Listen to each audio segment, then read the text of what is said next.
ಕನ್ನಡದ ನಂಬರ್ 1 ದಿನಪತ್ರಿಕೆ ವಿಜಯವಾಣಿಯಲ್ಲಿ ಪ್ರಕಟವಾಗಿರುವ ಈ ದಿನದ ಮಹತ್ವದ ಸುದ್ದಿಗಳನ್ನೊಮ್ಮೆ ನೋಡಿ ಬರೋಣ. ಜಗತ್ತಿನ ಪ್ರಮುಖ ದೇಶಗಳೊಂದಿಗೆ ಭಾರತ ಮಾಡಿಕೊಂಡಿರುವ ವ್ಯಾಪಾರ ಒಪ್ಪಂದಗಳಿಂದ ಸಣ್ಣ ಮತ್ತು ಮಧ್ಯಮ ಕೈಗಾರಿಕೆಗಳು, ವಿಶೇಷವಾಗಿ ಕಾರ್ಮಿಕರು ಹೆಚ್ಚಾಗಿ ಬಳಕೆಯಾಗುವ ಕ್ಷೇತ್ರಗಳಿಗೆ ಅನುಕೂಲವಾಗಲಿದೆ ಎಂದು ಪ್ರಧಾನಮಂತ್ರಿ ನರೇಂದ್ರ ಮೋದಿ ಸಮರ್ಥಿಸಿಕೊಂಡಿದ್ದಾರೆ. ಪಿಟಿಐಗೆ ನೀಡಿದ ವಿಶೇಷ ಸಂದರ್ಶನದಲ್ಲಿ ಅವರು ಪ್ರಮುಖವಾಗಿ ವಿಪಕ್ಷಗಳ ಕೆಂಗಣ್ಣಿಗೆ ಗುರಿಯಾಗುವ ಭಾರತ ಅಮೆರಿಕ ವ್ಯಾಪಾರ ಒಪ್ಪಂದದ ಕುರಿತು ಹಲವು ಧನಾತ್ಮಕ ಅಂಶಗಳನ್ನು ಹಂಚಿಕೊಂಡರು. ಈ ಸುದ್ದಿಗೆ ಮುಖಪುಟ ನೋಡಿ.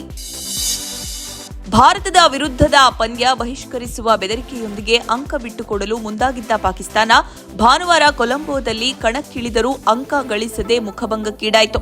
ಹಾಲಿ ಚಾಂಪಿಯನ್ ಭಾರತ ತಂಡ ಟಿ20 ವಿಶ್ವಕಪ್ನಲ್ಲಿ ಸಾಂಪ್ರದಾಯಿಕ ಎದುರಾಳಿ ಪಾಕಿಸ್ತಾನ ವಿರುದ್ಧವೂ ಗೆಲುವಿನ ಓಟ ಮುಂದುವರೆಸಿದೆ. ವಿಕೆಟ್ ಕೀಪರ್ ಆರಂಭಿಕ ಇಶಾನ್ ಕಿಶನ್ 77 ರನ್, 40 ಎಸೆತ, 10 ಬೌಂಡರಿ, 3 ಸಿಕ್ಸರ್, ಬಿರುಸಿನಾಟ ಮತ್ತು ಸಂಘಟಿತ ಬೌಲಿಂಗ್ ದಾಳಿಯ ಬಲದಿಂದ ಸೂರ್ಯಕುಮಾರ್ ಪಡೆ 61 ರನ್ಗಳಿಂದ ಜಯಿಸಿದೆ. ಟೂರ್ನಿಯಲ್ಲಿ ಹ್ಯಾಟ್ರಿಕ್ ಗೆಲುವು ಸಾಧಿಸಿದ ಭಾರತ ಸೂಪರ್ 8 ಪ್ರವೇಶ ಖಚಿತಪಡಿಸಿಕೊಂಡಿದೆ. ಈ ಸುದ್ದಿಗೆ ಕ್ರೀಡಾಪುಟ ನೋಡಿ.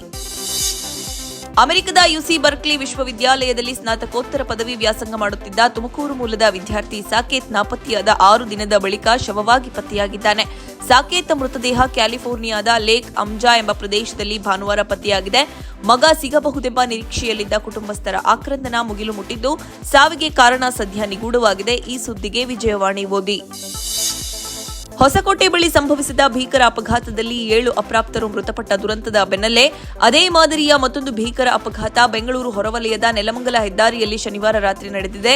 ತುಮಕೂರು ಕಡೆಯಿಂದ ಬೆಂಗಳೂರಿಗೆ ಬರುತ್ತಿದ್ದ ಕಾರು ಡಿವೈಡರ್ ಜಂಪ್ ಮಾಡಿ ಬೆಂಗಳೂರು ಕಡೆಯಿಂದ ಹೋಗುತ್ತಿದ್ದ ಕೆಎಸ್ಆರ್ಟಿಸಿ ಬಸ್ಗೆ ಡಿಕ್ಕಿ ಹೊಡೆದ ಪರಿಣಾಮ ಕಾರಿನಲ್ಲಿದ್ದ 5 ಯುವಕರು ಸಾವನ್ನಪ್ಪಿದ್ದಾರೆ. ಈ ಸುದ್ದಿಗೆ ಇಂದಿನ ಸಂಚಿಕೆ ಓದಿ. ಆಂಧ್ರಪ್ರದೇಶದ ಪೂರ್ವ ಘಟ್ಟಗಳಲ್ಲಿ ಹೊಸ ಪ್ರಭೇದದ 2 ಸೇನಾ ಇರುವೆಗಳನ್ನು ಪತ್ತೆ ಮಾಡಲಾಗಿದೆ. ಒಡಿಶಾದ ರಾಷ್ಟ್ರೀಯ ವಿಜ್ಞಾನ ಶಿಕ್ಷಣ ಮತ್ತು ಸಂಶೋಧನಾ ಸಂಸ್ಥೆಯ ಸಂಶೋಧಕರಾದ ಬಿಕಾಶ ಸಾಹು, ನಿಖಿತಾ ಕುಮಾರನ, ಅನಿರುದ್ಧ ದತ್ತರಾಯ್, ಬೆಂಗಳೂರಿನ ಸಂಶೋಧಕಿಯಾದ ಸಹನಾಶ್ರೀ ಪ್ರಿಯದರ್ಶನ್ ಎಂಬುವರು ಆಂಧ್ರಪ್ರದೇಶದ ಶ್ರೀ ವೆಂಕಟೇಶ್ವರ ವನ್ಯಜೀವಿ ಅಭಯಾರಣ್ಯ ಮತ್ತು ಶ್ರೀಲಂಕಾ ಮಲ್ಲೇಶ್ವರ ವನ್ಯಜೀವಿ ಅಭಯಾರಣ್ಯದಲ್ಲಿ ಇವುಗಳನ್ನು ಪತ್ತೆ ಮಾಡಿದ್ದಾರೆ. ಈ ಸುದ್ದಿಗೆ ವಿಜಯವಾಣಿ ಓದಿ. ಮಕ್ಕಳ ಕಳ್ಳಸಾಗಣೆ ನಿಯಂತ್ರಿಸುವ ಉದ್ದೇಶದಿಂದ ರಾಜ್ಯದ ಪ್ರತಿ ಪೊಲೀಸ್ ಠಾಣೆಯಲ್ಲಿ ಇನ್ನು ಮುಂದೆ ವಿಶೇಷ ಪೊಲೀಸ್ ಪಡೆ ಅಸ್ತಿತ್ವಕ್ಕೆ ಬರಲಿದೆ. ಈ ಸುದ್ದಿಗೆ ಸಮಸ್ತ ಕರ್ನಾಟಕ ಪುಟ ನೋಡಿ. ಬಾಂಗ್ಲಾದೇಶದ ನಿಯೋಜಿತ ಪ್ರಧಾನಮಂತ್ರಿ ತಾರಿಕ್ ರೆಹಮಾನ್ ಪ್ರಮಾಣ ವಚನ ಕಾರ್ಯಕ್ರಮಕ್ಕೆ ಭಾರತದ ಪ್ರಧಾನಿ ನರೇಂದ್ರ ಮೋದಿ ಅವರನ್ನು ಆಹ್ವಾನಿಸಿದ್ದಾರೆ. ಈ ಸುದ್ದಿಗೆ ದೇಶ ವಿದೇಶ ಪುಟ ನೋಡಿ. ಜಮ್ಮು ಮತ್ತು ಕಾಶ್ಮೀರದಲ್ಲಿ ಅಂತಾರಾಷ್ಟ್ರೀಯ ಸೈಬರ್ ವಂಚನೆ ಮತ್ತು ದೇಶ ವಿರೋಧಿ ಚಟುವಟಿಕೆಗಳಿಗೆ ಹಣಕಾಸು ಒದಗಿಸುತ್ತಿದ್ದ ಬೃಹತ್ ಡಿಜಿಟಲ್ ಹವಾಲಾ ಜಾಲವನ್ನು ಭದ್ರತಾ ಸಂಸ್ಥೆಗಳು ಭೇದಿಸಿವೆ. ಈ ಸುದ್ದಿಗೆ ವಿಜಯವಾಣಿ ಓದಿ. ಬೆಂಗಳೂರಿನ ಹಳೆ ವಿಮಾನ ನಿಲ್ದಾಣ ರಸ್ತೆಯಲ್ಲಿ ಮೊನ್ನೆಯಷ್ಟೇ ಮತ್ತೊಂದು ರೋಡ್ ರೇಜ್ ಪ್ರಕರಣ ನಡೆದಿದೆ. ಜಗಳದ ಮಧ್ಯೆ ಕಾರಿನ ಬಾನೆಟ್ ಮೇಲೆ ಸಿಕ್ಕಿಹಾಕಿಕೊಂಡ ವ್ಯಕ್ತಿಯನ್ನ ಕಾರ್ ಚಾಲಕ ಕಿಲೋಮೀಟರ್ ಗಟ್ಟಲೆ ಎಳೆದೊಯ್ದ ಘಟನೆ ದೇಶಾದ್ಯಂತ ಸುದ್ದಿಯಾಗಿದೆ. ರೋಡ್ ರೇಜ್ಗೆ ನಿರ್ದಿಷ್ಟ ಕಾರಣಗಳೇನು, ಪರಿಹಾರೋಪಾಯಗಳೇನು ಎಂಬುದರ ಅವಲೋಕನಕ್ಕೆ ಚಿಂತನ ಪುಟ ನೋಡಿ. ಕೃತಕ ಬುದ್ಧಿಮತ್ತೆ ತಂತ್ರಜ್ಞಾನದ ಭವಿಷ್ಯದ ಸವಾಲುಗಳ ಕುರಿತು ಚರ್ಚಿಸಲು ಇಲ್ಲಿಯ ಭಾರತ್ ಮಂಟಪಂನಲ್ಲಿ ಫೆಬ್ರವರಿ 16ರಿಂದ 20ರವರೆಗೆ ಎಐ ಇಂಪ್ಯಾಕ್ಟ್ ಸಮಿಟ್ ಆಯೋಜಿಸಲಾಗಿದೆ. ಪ್ರಧಾನಿ ನರೇಂದ್ರ ಮೋದಿ ಅವರ ಆಹ್ವಾನದ ಮೇರೆಗೆ ಫ್ರಾನ್ಸ್ ಅಧ್ಯಕ್ಷ ಇಮ್ಯಾನ್ಯುಯಲ್ ಮ್ಯಾಕ್ರನ್ ಮತ್ತು ಬ್ರೆಜಿಲ್ ಅಧ್ಯಕ್ಷ ಲೂಲಾಡಾ ಸಿಲ್ವಾ ಸೇರಿದಂತೆ 45 ದೇಶಗಳ ಪ್ರತಿನಿಧಿಗಳು ಪಾಲ್ಗೊಳ್ಳುತ್ತಿದ್ದಾರೆ. ಈ ಸುದ್ದಿಗೆ ಮನಿ ಮಾತು ನೋಡಿ. ಸಮಗ್ರ ಕೃಷಿಯಲ್ಲಿ ಯಶಸ್ಸು ಕಂಡ ಕೃಷಿಕನ ಸಾಧನೆ, ವಿಶೇಷ ಕರಿಮೆಣಸು ತಳಿಯ ಅಭಿವೃದ್ಧಿ ಕುರಿತ ವಿಶೇಷ ಲೇಖನಕ್ಕೆ ವಿತ್ತವಾಣಿ ಓದಿ.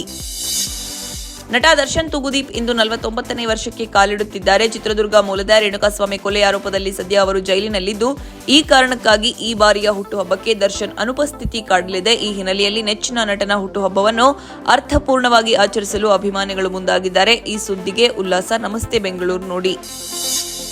ಇವಿಷ್ಟೇ ಅಲ್ಲ, ಮುಂಜಾನೆ ಮಾತು, ಅಂತರಂಗ, ಭವಿಷ್ಯ, ಮನೋವಿಕಾಸದ ಕಾಲಂಗಳು, ಕ್ರೀಡೆ, ಸಿನಿಮಾ, ದೇಶ ವಿದೇಶಗಳ ಭರಪೂರ ಸುದ್ದಿಗಳ ವಿಶೇಷಗಳಿಗಾಗಿ ವಿಜಯವಾಣಿ ಓದಿ.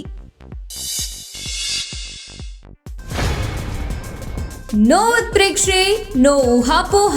ತಾಜಾ ಸುದ್ದಿ, ನಿಖರ ಮಾಹಿತಿಗೆ ಬ್ರೌಸ್ ಮಾಡಿ ವಿಜಯವಾಣಿ.net. QR ಕೋಡ್ ಸ್ಕ್ಯಾನ್ ಮಾಡಿ ಆಪ್ ಡೌನ್ಲೋಡ್ ಮಾಡಿಕೊಳ್ಳಿ.